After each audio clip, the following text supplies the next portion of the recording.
Assalamualaikum warahmatullahi wabarakatuh. Selamat datang kembali di channel Hikmah Misteri. Dan tentunya masih bersama saya Mas Nara. Apa kabar kalian semua?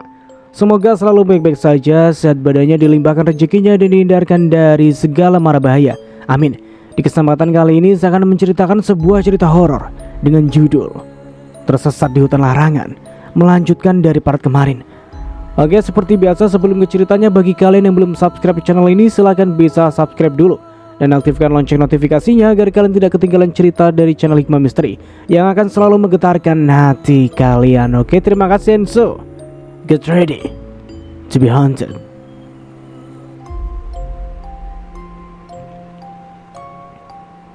Bruk. Saking besarnya ular itu hingga menimbulkan suara hantaman. Ah, awas mas! Teriakku spontan. Mas Haikal langsung mengerem mendadak. Untung saja mobil tidak oleng. Astagfirullah, pertanda apa ini dek? Ada ular hitam dan besar di depan mobil kita, seru Mas Haikal. Ini bukan apa-apa mas, mungkin memang ular itu terjatuh dari atas pohon. Namanya juga di hutan, ujarku. Tapi gimana sekarang? Lihat, ular itu tidak mau turun dek. Mas juga takut jika harus keluar dan menghadapi ular sebesar itu sendiri, ucap Mas Haikal sambil bergidik ngeri. Emang mas aja yang penakut, ledekku. Memangnya kamu gak takut? Malah sama kecoa aja kamu takut, dengus Mas Haikal. Sudah, kenapa malah berdebat? Relai adikku yang gemas melihat perdebatan aku dan Mas Haikal. Gimana dong sekarang? Apa dipaksain maju saja? Terserah. Dikencengin aja mas, siapa tahu nanti ularnya merosot sendiri. Ya sudah. Akhirnya Mas Haikal melajukan kembali mobil dengan sedikit kencang, berharap ular itu akan terlepas. Namun sudah beberapa menit mobil melaju, bukannya ular itu lepas, malah semakin menempel di kaca mobil. Aku yang berhadapan langsung dengan kepala ular itu begitu ngeri. Apa ini bukan ular biasa? Serbuk. Ya, serbuk. Bagaimana aku bisa lupa? Omelku kepada diriku sendiri. Mas Haikal dan Jasmine hanya menatapku heran. Serbuk apa dek? Tanya Mas Haikal. Ini loh mas, serbuk dari Kek Diman. Kata Kek Diman, taburkan serbuk ini ke makhluk apa saja yang mengganggu perjalanan kita. Sontak Mas Haikal langsung menghentikan mobilnya. Sini, biar sama mas aja. Mas Haikal mengambil serbuk itu dari tanganku. Mas, jangan gegabah, nanti mas dipatok. Tahanku saat Mas Haikal akan keluar mobil. Terus gimana caranya menaburkan ini kalau mas gak keluar dari mobil? Dari jendela aja mas, cari aman, titahku. Serbuknya sedikit saja, jangan banyak-banyak. Mas buka jendelanya, sedikit aja, biar cuma cukup untuk tangan mas. Lalu lemparkan serbuknya ke tubuh ular itu, perintahku. Iya mas, itu lebih aman, timpal Jasmine dari belakang. Ya sudah, mas coba ya. Aku pun mengangguk. Mas Haikal membuka jendela sedikit yang jelas agar bisa mengeluarkan bagian tangan Mas Haikal. Di genggamannya sudah terdapat serbuk yang diberikan Kek Diman.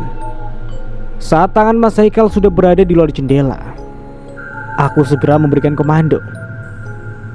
Ayo mas, sekarang mumpung kepala ularnya sedang menghadap ke sini, titahku. Tanpa membuang-buang waktu, Mas Haikal langsung melemparkan serbuk itu dan berhasil mengenai bagian tubuh ular. Buru-buru Mas Haikal memasukkan kembali tangannya dan menutup kembali jendela dengan rapat. Kita lihat reaksinya dari sini mas. Tak lama, tubuh ular itu mulai menggelinjang, seakan kepanasan. Badannya yang awalnya menempel di jendela sekarang sudah terlepas walau masih berada di atas mobil posisinya.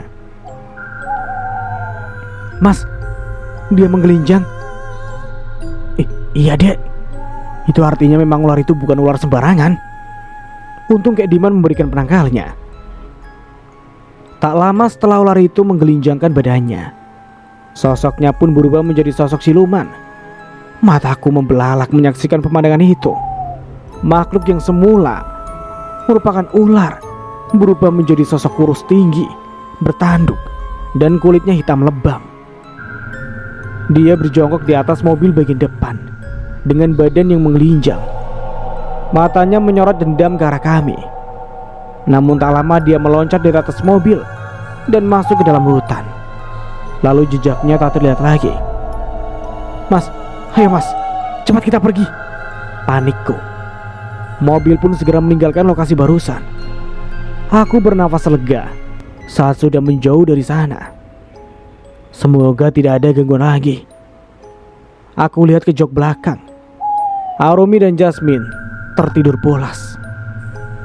Syukurlah. Mas, kok kita belum juga keluar ya dari sini? Padahal kayaknya kita sudah ada setengah jam deh mengitari hutan ini. Mungkin memang belum sampai dek. Tapi mas ingat kok, kita tidak berputar-putar. Mobil kita dari tadi terus berjalan ke jalanan baru. Syukurlah mas. Aku pun kembali merasa tenang dan lega atas ucapan Mas Haikal. Embun hutan sudah mulai menghilang sempurna dan digantikan dengan cahaya matahari yang memuncak. Semakin kesini hutannya semakin tandus, tidak rimbun lagi dengan pepohonan. Mas Haikal pun berada membuka jendela sekarang agar angin bisa masuk ke dalam. Perasaanku mengatakan kami sudah berada jauh dari hutan itu. Walau posisi kami masih sama-sama di hutan, tapi tidak ada energi negatif di sini. Beberapa meter dari mobil, di depan kami ada perempatan dan ada papan tulis yang isinya dilarang masuk ke dalam hutan larangan. Lalu ada gambar panahnya juga yang mengarah ke arah kami. Itu tandanya memang kami sudah masuk ke dalam hutan larangan. Tapi anehnya waktu kami masuk, kami tidak melihat papan ini. Kami sekarang sudah berada di tengah-tengah perempatan. Aku dan Mas Haikal turun dari mobil untuk mencari jalan. Setelah turun dari mobil, kami lihat banyak papan yang berisikan arah jalan. Seperti di hadapanku sekarang. 15 meter dari sini jalan utama. Mas, sini lihat. Lihat ini. Tunjukku kepada Mas Haikal. Mas Haikal membaca papan tulis itu lalu menarik tanganku untuk segera masuk ke dalam mobil.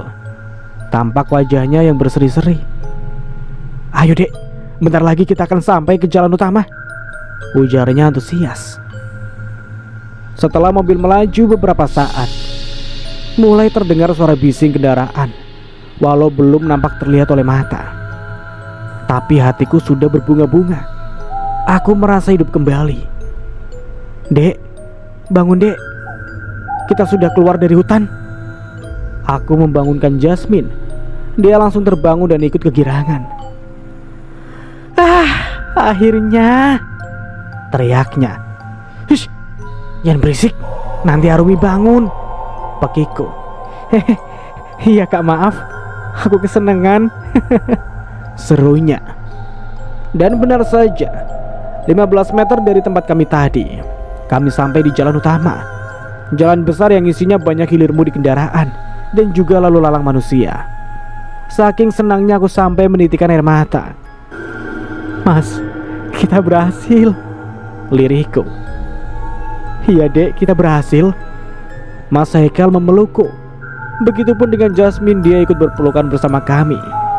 Kami menumpahkan semua kegundahan hati kami selama ini. Kami menangis bersama dan masih tak menyangka jika kami bisa keluar dari belenggu hutan itu. Mas, kita cari makan dulu ya. Aku lapar, ajakku. Iya ayo dek, Mas juga lapar nih. Akhirnya kami mencari rumah makan di sekitar sini. Belum terlalu jauh dari hutan tadi. Mas, di sana saja deh, tunjukku ke salah satu restoran. Akhirnya Mas Haikal menurut dan memarkirkan mobil di parkiran restoran. Aku menggendong Arumi dengan kain jarik, lalu segera turun. Kami pun masuk ke dalam restoran dan disambut hangat oleh para pekerjanya. Kami pun duduk di kursi yang sudah disediakan. Mas, sudah banyak yang berubah ya? Sepertinya saat kita melewati tempat ini pertama kali, kayaknya belum seramai ini bangunannya, tuturku. Iya juga ya, Dek. Coba, Mas mau tanya dulu, mau nanya tanggal dulu sama pekerjanya.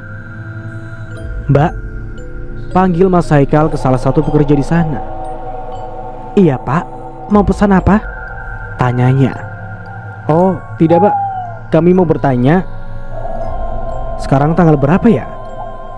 Sekarang hari Minggu tanggal 28 bulan Oktober Pak, jawabnya. Dan langsung membuat kami bertiga syok dan melongo. Bagaimana bisa? Aku masih ingat betul, kami pergi berliburan di akhir bulan Juli saat adik-adikku libur semester. Mbak gak salah bulan kan? Tanyaku memastikan kembali. Tidak kok Bu, ini bulan sendiri. Pelayan itu menyodorkan ponselnya yang memperlihatkan tanggal dan bulan yang memang sesuai dengan yang ia sebutkan. Ya sudah, saya permisi ya Bu. Pak, Mas, bagaimana bisa ya? Itu artinya kita sudah menghilang selama 3 bulan. Kepalaku seketika berdenyut. Iya Dek, padahal perasaan Mas kita hanya beberapa minggu saja di sana. Ini kok benar-benar aneh ya? Kak, Jasmine pernah baca berita. Katanya jika kita di alam lain sehari, di alam manusia bisa berhari-hari. Nah, mungkin itu yang terjadi juga kepada kita Kak, tungkas Jasmine. Ucapanmu masuk akal juga Dek. Tapi kita sudah sangat lama meninggalkan rumah. Kakak semakin khawatir sama mama dan papa di rumah, lirihku. Obrolan kita terhenti saat makanan sudah datang. Jujur aku malah tidak berselera makan sekarang setelah mengetahui kenyataan itu. 3 bulan kami membuang-buang waktu percuma di sana. Aku dan Mas Haikal meninggalkan pekerjaan kami, meninggalkan rumah, orang tua, mertua, adik-adikku meninggalkan sekolahnya. Ini sangat benar-benar menyesakan. Sudah Dek, udah ayo kita makan. Yang terpenting sekarang kita masih selamat. Pekerjaan dan uang bisa kita cari lagi bersama, tutur Mas Haikal. Akhirnya kami makan bersama, walau dengan lidah yang terasa hambar. Padahal makanan-makanan di hadapan kami adalah makanan-makanan mewah yang sudah lama tak kami cicipi. Pikiranku sudah di rumah. Aku mengkhawatirkan keadaan orang tuaku. Apakah selama 3 bulan orang tuaku baik-baik saja melihat anak-anaknya menghilang? Aku rasa tidak. Mas, ayo cepat, kita harus segera pulang. Mana kita masih jauh dari kota kita. Kita masih berada di kawasan orang. Iya, tentu saja kami sekarang di kota yang berbeda. Karena sejak awal kami kesini untuk berlibur dan sudah setengah perjalanan. Mungkin dari kotaku sudah 2 jam belum. Setelah memasuki hutan bisa menghabiskan waktu setengah jam lagi. Jadi total 2 jam setengah. Sabar Dek, jangan terburu-buru, jangan ceroboh, Mas Haikal mengingatkanku.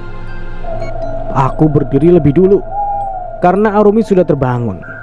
Lalu aku mengajaknya bermain sebentar sambil menunggu Mas Haikal dan Jasmine selesai makan. Setelah membayar semua tagihan makanan, kami langsung kembali ke mobil. Dan tak lupa kami juga mampir ke supermarket untuk membeli makanan. Stok untuk kami di perjalanan karena perjalanan masih ada 2 jam lagi. Dan waktu juga sudah semakin sore. Aku perkirakan akan sampai di rumah malam hari. Sesuai dugaanku, baru juga kami menemui lampu merah pertama.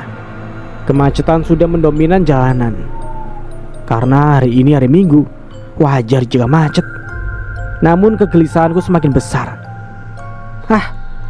Kenapa tadi kita tak ikut mencarger ponsel di restoran ya? Omelku.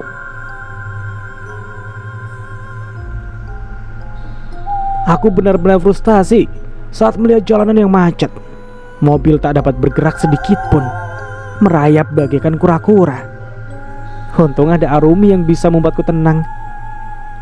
Arumi mau nenen? Tanyaku kepada bayi gemas di pangkuanku ini. Dek, bisa bantu kakak gak? Tolong buatin Rumi susu.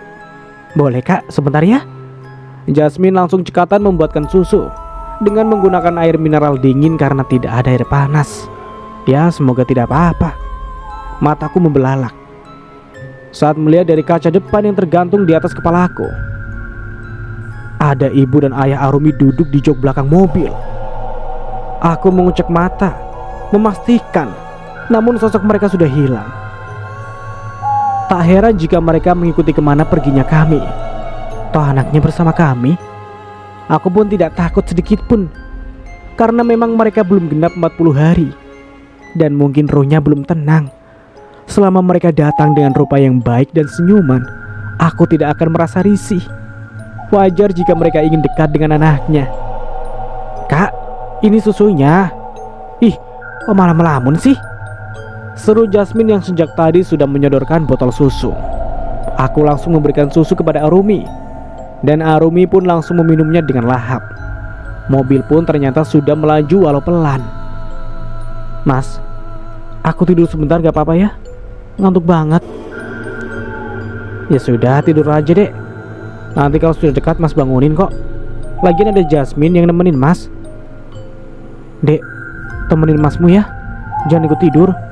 Kakak khawatir ada sesuatu. Siap kak, jawabnya yang tengah asik mengemil. Akhirnya mataku mulai terpejam dengan Arumi yang juga tertidur di pangkuanku. Dek, bangun. Kita sudah sampai di kota kita. Bentar lagi bakal masuk ke daerah kita, ucap Mas Haikal sambil membangunkanku.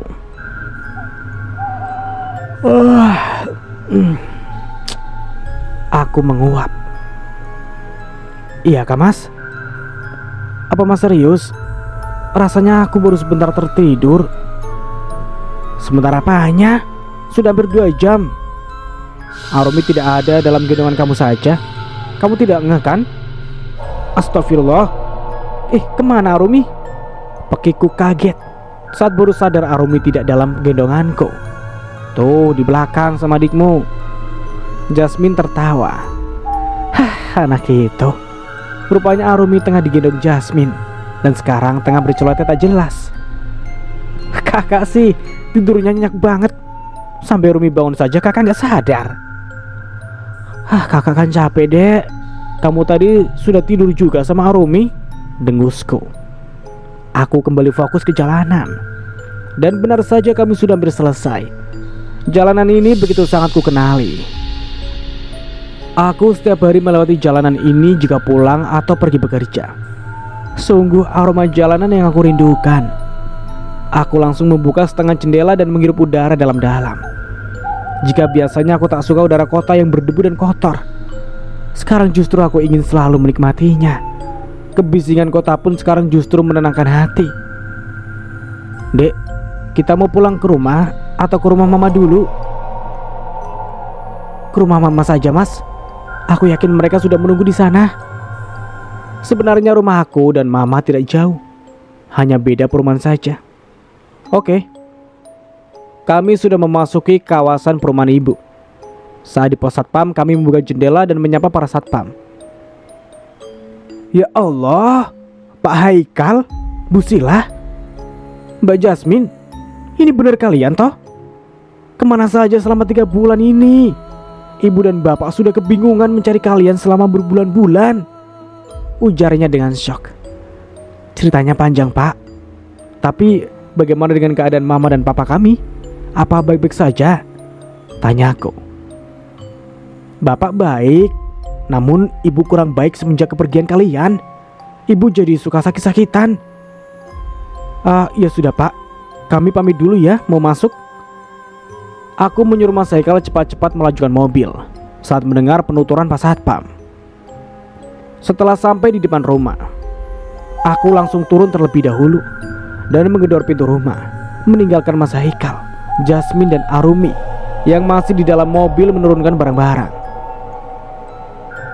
Tok tok tok tok. Assalamualaikum. Ma, Pa, panggilku. Aku kembali mengetuk pintu Rasanya sudah tak sabar melihat wajah kedua orang tuaku. Ceklek. Tak lama pintu dibuka, dan yang membukanya adalah Papa. "Sila!" teriaknya histeris sambil menangis dan memelukku dengan erat. "Bu, Sila!" teriak papaku ke arah dalam. "Ya Allah nak, apa ini benar kamu?" tutur Papa sambil mengelus durai rambutku. "Iya Pak, ini Sila." Papa menangis semakin kencang. Aku langsung membawanya untuk duduk di kursi karena badannya mulai tak seimbang. Tak lama dari dalam rumah keluar sosok wanita yang sangat aku cintai dalam hidupku. Siapa lagi jika bukan Mama? Astagfirullah. Sila. Mama menangis lebih keras dibanding Papa. Badannya yang lemas langsung ambruk terduduk di lantai. Aku langsung menghampirinya dan ikut terduduk sambil memeluk tubuhnya yang sudah renta. Hatiku itu sakit saat melihat badan orang tuaku yang kurus. Padahal sebelum ditinggalkan orang tuaku memiliki perawakan yang besar dan gempal. Sesakit itukah mereka kehilangan anak-anaknya sehingga mereka tidak memperhatikan makanan mereka? Jasmine datang dan langsung berpelukan bersama Papa, sedangkan Arumi diambil alih oleh Mas Haikal. "Iya Ma, ini Sila dan itu Jasmine. Maafkan kami ya karena sudah meninggalkan kalian dan membuat kalian cemas."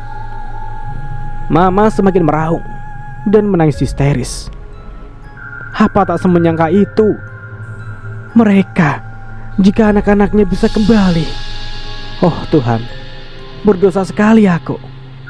Sudah Ma, jangan menangis lagi ya. Sila dan Jasmine sekarang sudah kembali kan? Ucapku mencoba menenangkannya. "Kita masuk yuk. Kita lanjut di dalam.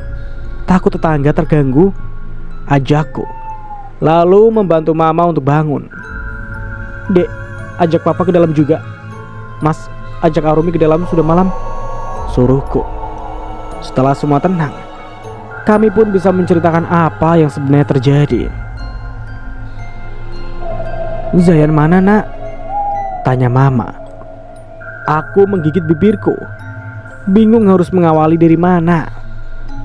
Aku menatap Jasmine dan Mas Haikal secara bergantian. Mereka sama denganku. Raut wajahnya kebingungan. Aku tidak mau membuat mereka shock, ditambah Papa mempunyai penyakit jantung. "Nak, kenapa malam melamun? Kenapa kalian pulang tanpa Zayan dan Hana? Lalu bayi ini bayi siapa?" tanya Papa. "Silahkan menjelaskan semuanya. Tapi Papa dan Mama janji ya, jangan shock berlebihan," tungkasku. "Jadi begini ceritanya Ma. Pa, aku menceritakan segalanya dari A hingga Z. Papa dan Mama yang mendengarkan penuturanku tentu saja shock. Hanya saja karena aku pelan dan perlahan menjelaskannya, jadi merasa tidak sekaligus shock. Papa dan Mama kembali menangis, mengingat nasib anak lelakinya yang sedang di ujung tanduk. Aku dan Jasmine terus menenangkannya. "Mama gagal mendidik Zayan, Pak," tangis Mamaku, membuat hatiku meringis sakit. "Ini salah Papa, karena Papa terlalu membebaskan Zayan." Orang tua aku malah saling menyalahkan. "Sudah Ma, Pa, tidak ada yang salah. Zayan melakukan itu atas dasar rayon setan yang disengaja. Sekarang kita harus memikirkan bagaimana langkah selanjutnya. Tapi Mama dan Papa tidak perlu ikut bingung. Serahkan semuanya kepada Sila dan Mas Haikal. Kalian cukup bantu dengan doa ya. Tolong jangan panik dan terlalu memikirkan hal ini. Sila tidak mau Papa dan Mama sakit. Lihat badan kalian, kenapa bisa kurus seperti ini?" lanjutku. "Sebagai orang tua, bagaimana bisa kami makan dan tidur dengan enak nak?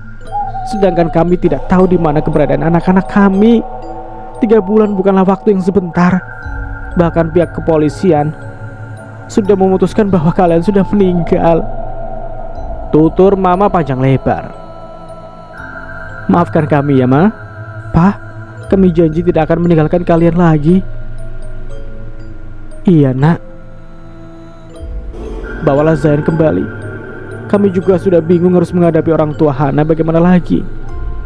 Mereka hampir setiap hari datang ke sini untuk meminta pertanggungjawaban dan menekan kami. Besok biar Sila datangi rumah Hana dan menjelaskannya, mah. Semoga orang tua Hana mau mengerti. Bayi cantik ini anak siapa, nak? Tanya papa yang sedang menggendong Arumi. Bayi ini anak yang kami ditemukan di hutan, Pak. Orang tuanya kecelakaan dan meninggal di tempat. Innalillahi. Malang sekali nasibmu, nak. Tapi Arumi akan Sila dan Mas Haikal adopsi, Pak. Mah, apa kalian setuju? Tentu saja kami setuju. Kasihan juga bayi ini jika tidak ada yang merawatnya. Mama juga senang dengan kehadirannya, jawab Mama. Memang Mama dan Papa belum mempunyai cucu karena aku anak tertua di sini dan belum dikaruniai anak. Pantas jika mereka juga langsung menerima Rumi. Terima kasih, Pak. Ma, Mama dan Papa berebut ingin menggendong Arumi. Kehadiran Arumi membuat orang tuaku sedikit melepaskan kesedihannya. Makasih ya, nak. Sudah menjadi pelipur lara nenek dan kakek. Gumamku sambil melihat Arumi yang asik berceloteh. Sudah, kalian istirahat saja, biar Arumi kami yang jaga, ujar Mama. Padahal jam sudah menunjukkan angka 9, tapi Arumi belum mengantuk. Sepertinya karena selama di perjalanan Arumi puas tertidur. Apa tidak apa-apa? Tanyaku. Tidak apa-apa, justru kami senang. Sudah sana, kalian bertiga tidurlah, suruhnya. Senyuman terkulas dari wajahku. Senang rasanya melihat orang tuaku kembali ceria. Adik tidur ya, Pah, Mah, seru Jasmine dan mendahului masuk ke kamar. Iya nak, tidurlah yang nyenyak. Pagi hari menyapa. Matahari menerobos masuk ke dalam celah-celah kamarku hingga udara hangat mengenai kulitku. Akhirnya dengan rasa malas aku membuka mata karena silau. Nyaman sekali, seakan aku tidak ingin bangun dari tempat tidur. Sudah lama aku tak merasakan empuknya kasur. Selama di hutan aku tidur di lantai kayu milik gubuk Diman. Aku melirik Mas Haikal. Rupanya dia masih tertidur pulas. Biarkan saja, mungkin dia kecapean habis menyetir semalaman. Aku langsung turun dari kasur dan mencari keberadaan Arumi. Saat keluar kamar, aku melihat pemandangan yang menyesakan hati. Papa sedang menimang-nimang Arumi. Ada gejolak kesedihan yang ingin menghambur keluar dari sarangnya. Sesenang itukah Papa mendapatkan seorang cucu, walau bukan dari rahimku? Selama ini Papa dan Mama tidak pernah menekanku ataupun memperlihatkan rasa ingin memiliki cucu, karena mungkin menghargai perasaanku. Tapi sekarang semuanya terjawab saat sudah ada Arumi. Arumi pembawa kebahagiaan di keluarga ini.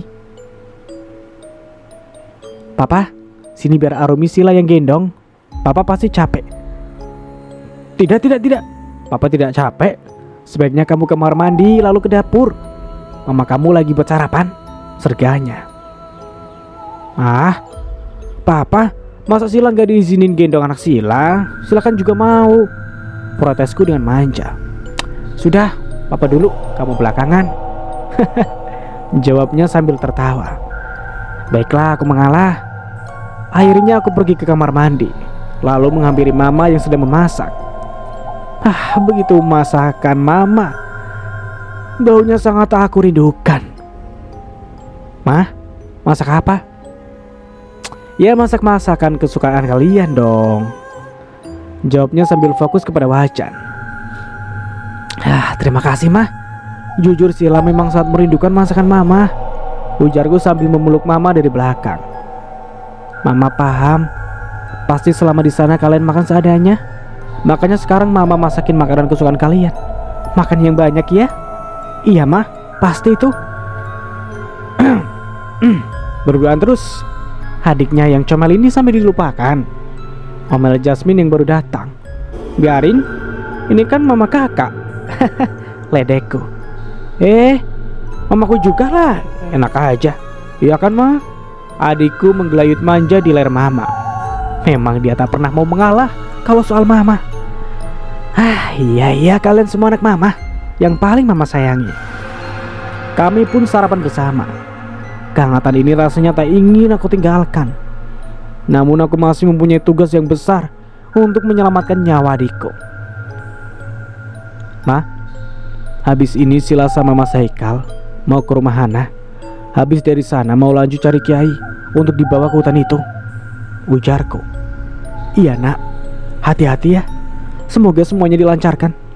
Tolong bawa Zain kembali dengan selamat." Sila janji, Mah. Tapi Sila tidak bisa membawa Arumi. Kasihan jika Arumi harus kembali ke hutan itu. Di sana juga tidak baik untuk bayi seperti Arumi yang masih wangi banyak penghuninya. Jelas tidak boleh dibawa. Udah biarkan Arumi di sini bersama mama dan papa. Ada Jasmine juga. Sila hanya tidak mau merepotkan mama dan papa. Mengurus bayi itu capek kan? Apalagi kalian sudah tua. Mama papa itu belum tua. 3 cucu saja bisa kami urus. Kamu tidak perlu mengkhawatirkan Arumi. Iya kak. Lagian di sini juga ada Jasmine. Jasmine pasti ikut jagain Arumi kok. Kakak tenang saja. Baiklah kalau begitu. Sila juga tenang meninggalkan Arumi. Pukul 9 pagi. Aku dan Mas Haikal sudah bersiap untuk pergi. Kami sudah rapi dengan pakaian kami. Dan Mas Haikal sudah menyiapkan mobilnya. "Ma, Pa, kami berangkat ya. Titip Arumi." "Sayang, ibu sama ayah pergi dulu ya. Baik-baik sama nenek dan kakek." Nah, aku mengajak Arumi berbicara sebentar lalu mencium gemas seluruh wajahnya. Akhirnya kami meninggalkan pekarangan rumah mama dan papa. Tujuan pertama kami adalah ke rumah orang tua Hana. Jaraknya tidak terlalu jauh, hanya 20 menitan saja. Aku sudah menyiapkan seluruh kekuatanku untuk menghadapi orang tua Hana yang mungkin akan marah-marah. Mas, berhenti dulu di sana." Aku menyuruh Mas Haikal berhenti saat melihat toko baby shop khusus keperluan bayi. Aku ingin membelikan bouncer dan juga stroller untuk Arumi, agar saat ditinggalkan mama dan papa tidak harus pegal karena menggendong Arumi. Apalagi badan Arumi juga sangat gemoy. Setelah membelikan keperluan Arumi, barang pun langsung dimasukkan ke bagasi mobil, dan mobil kembali melaju. Tanpa butuh waktu lama, kami sudah masuk ke perumahan tempat tinggal Hana. Dulu aku pernah main ke sini diajak Zayan, makanya aku tahu di mana rumah Hana. Setelah sampai di depan rumahnya, aku langsung turun dan menghampiri pintu. Sebelum mengetuk pintu, aku menarik nafas dalam-dalam. Semoga saja tidak ada kericuhan. "Assalamualaikum." Tok tok tok tok. "Waalaikumsalam. Siapa?" Saut dari dalam. Saat pintu dibuka, langsung terpangah wajah masam Ibu Hana. "Sila, kamu kakaknya Zain kan? Di mana anak saya? Kamu sembunyikan di mana Hana? Hah?" Tanyanya dan langsung menarik tanganku untuk masuk. Sabar Bu, sabar dulu Bu. Saya pasti akan memberitahu ibu semuanya. Tapi ibu harus tenang dulu ya. Tungkasku mencoba memaklumi respon Ibu Hana. "Baiklah, ayo ceritakan. Kamu kemana kalian selama ini? Kenapa kalian menghilang selama 3 bulan? Bukankah terakhir Hana ikut bersama kalian untuk berlibur?" Serunya panjang lebar. "Iya Bu, Hana memang pergi bersama kami saat itu." Tak lama ayahnya Hana datang dan langsung menarik kerah baju Mas Haikal. Aku yang belum selesai berbicara langsung melerai perbuatan ayah Hana. Kenapa mereka sangat emosian sekali? Pantas saja anaknya seperti Hana, manja dan arogan. "Kemana anak saya? Kamu yang menculik Hana?" tuduh ayah Hana. "Jangan seperti ini Pak. Jika Bapak seperti ini, saya tidak akan memberitahu di mana anak kalian." Ancamku yang sudah mulai geram. Ancamanku berhasil membuat ayah Hana kikuk, lalu dia melepaskan cengkramannya. "Jangan pakai emosi bisa? Di sini bukan hanya anak kalian korbannya, bahkan saya, suami saya, dan adik-adik saya juga menjadi korban," ucapku penuh penekanan. "Sudah Pak, duduk dulu. suruh Ibu Hana kepada suaminya. Akhirnya kami berempat duduk di kursi yang sama. Baiklah Sila, ayo ceritakan apa yang sebenarnya terjadi. Dan di mana anak saya saat ini? Dadaku kembang kempis akibat menahan marah. Untung ada Mas Haikal yang menenangkanku lewat elusan tangannya. Mas Haikal mana bisa melawan orang tua diperlakukan seperti itu saja. Dia hanya diam. Dan aku yang kesal. Setelah merasa baikan dan tenang, aku mulai membuka obrolan. Jadi, waktu itu kami memang berniat akan pergi liburan, Pak, Bu. Namun, aku menjelaskan semuanya dari A hingga Z. Tidak ada yang tertinggal agar mereka paham dan tidak menyalahkan pihak kami. Tidak mungkin. Tidak mungkin anak saya melakukan itu. Hana itu anak baik-baik. Pasti gara-gara adikmu yang menghasut anak saya. Lagi-lagi ayahnya Hana keras kepala. Buktinya sekarang kami bisa keluar dari sana, sedangkan anak bapak dan istri saya tidak bisa. Sebaiknya sekarang jangan memakai emosi, Pak. Kita harus kompak demi menyelamatkan mereka, tungkasku. Waktu kita tidak banyak. Jika telat maka Hana ataupun Zayan tidak akan bisa kembali. Apa kalian mau? Tolong jangan keras kepala. Bagaimanapun saya yang tahu saat kejadian. Baik. Jadi sekarang harus apa? Tanyanya walau dengan nada yang masih angkuh. Sekarang kita harus mencari Kiai Handal yang bisa menyelamatkan Zain dan Hana dan bersedia ikut ke sana. Jika kalian punya kenalan Kiai, kalian bisa kasih tahu saya. Tidak ada. Kami tidak mengenal Kiai. Jika Ustadz kami banyak. Ustadz tidak akan cukup. Kekuatan di sana benar-benar dahsyat, ungkapku. Baiklah, biar kami cari sendiri. Kalian cukup bantu dengan doa. Dan jangan keras kepala demi kelangsungan masalah ini. Iya, tolong selamatkan anak sematawayang kami. Kami janji tidak akan keras kepala lagi, mohonnya. Aku dan Mas Haikal langsung pergi dari rumah Hana. Rasanya emosi masih ada di dalam tenggorokanku. Saat di dalam mobil aku terus mengomel. Aku kesel banget, Mas, sama sifat kedua orang tua Hana. Mereka sangat angkuh, omelku. Sudahlah, Dek, gak baik marah-marah. Mending kita fokus sama masalah ini. Iya, Mas, aku cuma kesel aja. Oh iya, aku ingat. Aisyah teman lama aku, ayahnya kan seorang kiai, Mas. Ya udah, ayo kita langsung ke rumahnya saja. Di mana dia rumahnya? Tanyanya. Sedikit jauh sih, Mas, dari sini. Kurang lebih 1 jam. Semoga saja Aisyah gak pindah rumah. Soalnya aku udah lama gak berhubungan sama dia, karena dia fokus membantu Abi dan Uminya mengurus pesantren. Ya sudah, kita coba saja, Dek. Mumpung masih pagi, siapa tahu Abinya mau membantu kita. Ya sudah, Mas, ikuti arahan aku ya. Aku pun mengomando jalanan. 1 jam kemudian, kami sudah masuk ke daerah tempat tinggal Aisyah.